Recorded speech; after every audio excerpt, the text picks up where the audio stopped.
ခုပြထားတဲ့ All-Star ပေါင်တွေကိုဘယ်လိုယူရမလဲဆိုတာကို brother တို့ကျွန်တော်ဒီဗီဒီယိုလေးမှာတစ်ချက်ပြောပြပေးတော့မယ်။ဗီဒီယိုကောနဲ့လုပ်နေတဲ့သူတွေအတွက်ကတော့မကတ်ခဲပေမဲ့ဒီတိုင်းပဲပေါ့နော်ပုံမှန်ဂိမ်းစော့နေတဲ့ brother တွေအတွက်ကတော့တော်တော်လေးကတ်ခဲနေအောင်ကျွန်တော်တွေးနေရပါတယ်ဗျာ။အဲ့တော့အစဆုံးဘယ်လိုလုပ်ရမလဲဆိုတာကိုရှင်းပြပေးတော့မှာမယ်။အဲ့တော့စလိုက်ရအောင်။ပထမဆုံးလုပ်ရမှာတော့ brother တို့ရဲ့ TikTok account ACC မှာဗီဒီယိုလေးတစ်ပုတ်တင်ရပါမယ်။ Mobile Legends နဲ့ပတ်သက်တဲ့ဗီဒီယိုပဲဗီဒီယိုမဆိုတင်ပေးလို့ရပါတယ်။စက္ကန့်လည်းအကန့်အသတ်မရှိဘူးပေါ့ဗျာ။အဲ့လိုတင်ပြီးပြီဆိုတာနဲ့ကျွန်တော်တို့အင်ဂိမ်းနဲ့ဝင်လိုက်ပါအင်ဂိမ်းနဲ့ဒီနေရာမှာတစ်ခုလောက်တော့တောင်းဆိုချင်ပါတယ်ဘာလို့လဲဆိုတော့လွန်ခဲ့တဲ့ရက်ပိုင်းနေဘူးတဲ့ထွက်တာများလို့ပေါ့နော်ကျွန်တော်အတန်းနာနေရပါတော့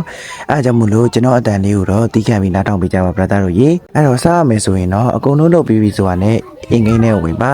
အင်ဂိမ်းနဲ့ရောက်ပြီဆိုတာနဲ့ကျွန်တော်တို့တစ်ခုပြထားတဲ့အောက်ကလေးကိုဆွဲလိုက်မယ်ဆွဲလိုက်ပြီဆိုတာနဲ့ event တွေတစ်ခုကိုတွေ့ရလိမ့်မယ်ပေါ့ brother တို့ရေ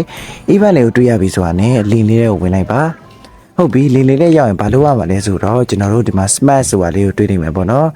ကျွန်တော်အတန်ထွက်တာတော့မှန်တာတော့မသိဘူးအဲ့တော့ brother တို့လည်းတချို့တွေမှားခဲ့တဲ့ဟာဆိုရင်နားလည်ပေးကြပါဗျာ smart ဆိုတဲ့ဟာလေးကိုတွေ့ပြီဆိုတာနဲ့ကျွန်တော်နှိမ့်နိုင်မယ်နှိမ့်ပြီးပြီဆိုတာနဲ့အရင်ဆုံးလောက်ရမှာ TikTok ဆိုတဲ့ဟာလေးကိုကျွန်တော်တို့ရွေးပေးရပါမယ် TikTok ဆိုတဲ့ platform လေးကိုရွေးပြီးပြီဆိုတာနဲ့အောက်မှာကွက်လက်နေရာလေးတစ်ခုရှိရပါဗျာကွက်လက်နေရာလေးမှာကျွန်တော်တို့ခုနကတင်ထားတဲ့ TikTok ရဲ့ video link ကိုယူရပါလိမ့်မယ် video link ကိုယူပြီးပြီဆိုတာနဲ့ adsကွက်လက်နေရာလေးမှာထည့်လိုက်ပါမယ်ထည့်ပြီးပြီဆိုတာနဲ့အောက်မှာမြန်မာဆိုတာလေးကိုရွေးပြရပါမယ်မြန်မာရွေးပြီးပြီဆိုတာနဲ့အောက်ဆုံးမှာအမှန်ကြီးလေးတစ်ခုရှိပါလိမ့်မယ်အမှန်ကြီးလေးကိုလည်းချစ်ပေးလိုက်ပါပြီးကြတော့အားလုံးမှန်သွားပြီဆိုတာနဲ့ smart ဆိုတာလေးကိုနှိမ့်လိုက်ရင်ရပါပြီဆိုပေမဲ့တခုတော့ကြံပါသေးရဲ့ကိုနဲ့တကားမှမလုပ်ဘူးတဲ့ brother ရဲ့အတွက်ကတော့သူကအတီးပြုတ်ခိုင်းပါလိမ့်မယ်အတီးပြုတ်ဘယ်လိုပြုတ်ရလိမ့်မယ်ဆိုရင်ဘယ်လိုအတီးပြုတ်ရမလဲဆိုရင်တော့အခု TikTok ဆိုတာလေးကိုကျွန်တော်နှိမ့်လိုက်ပါမယ်နှိမ့်ရင်သူက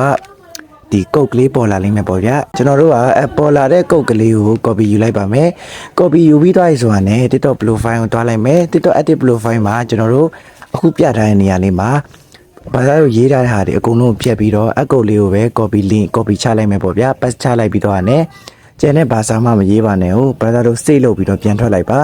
အဲ့ဒါ PC ပြီးသွားပြီဆိုတာနဲ့ profile ရဲ့ link ကို copy ယူရပါမယ် copy ယူပြီးသွားပြီဆိုတာနဲ့ခုနကတော့အောက်ဆုံးမှာပြထားတဲ့ကွက်လက်နေရာလေးမှာ brother တို့ရဲ့ profile link ကိုထည့်ပေးလိုက်ပါပြီးရင်အချိန်တစ်ခုတော့စောင့်ပါစောင့်ပြီးပြီဆိုတာနဲ့ဒီနေ့ဒါမှမဟုတ်နောက်တစ်နေ့ကြာရင်event နေတဲ့ဝယ်ပြန်ဝင်ကြည့်ပါ brother တို့တကယ်လို့အတီးပြူတာအောင်မြင်တယ် brother တို့လောက်တဲ့နီလဲအခုကျွန်တော်ပြောပြသလိုလောက်တော့မယ်ဆိုရင်တော့တေချာပေါင်းမှန်ပါတယ်အဲ့လိုမှန်ပြီဆိုတာနဲ့ event ကိုဝင်ချင်းအချိန်မှနေ brother တို့ဒီပေါင်လေးရဲ့ကုတ်ကလေးကိုပေးပါလိမ့်မယ်အကြိုင်အကုတ်ကလေးကို copy ယူပြီးတော့ brother တို့ရဲ့ in-game profile ကိုဝင်ပြီး return လုပ်တဲ့နေရာမှာ paste ချလိုက်ရုံပါပဲအဲ့လို paste ချလိုက်ပြီဆိုတာနဲ့ brother တို့ရဲ့မေးပေါက်တွေကိုဒီပေါင်လေးကတော့ရောက်လာမှာပဲဖြစ်ပါတယ်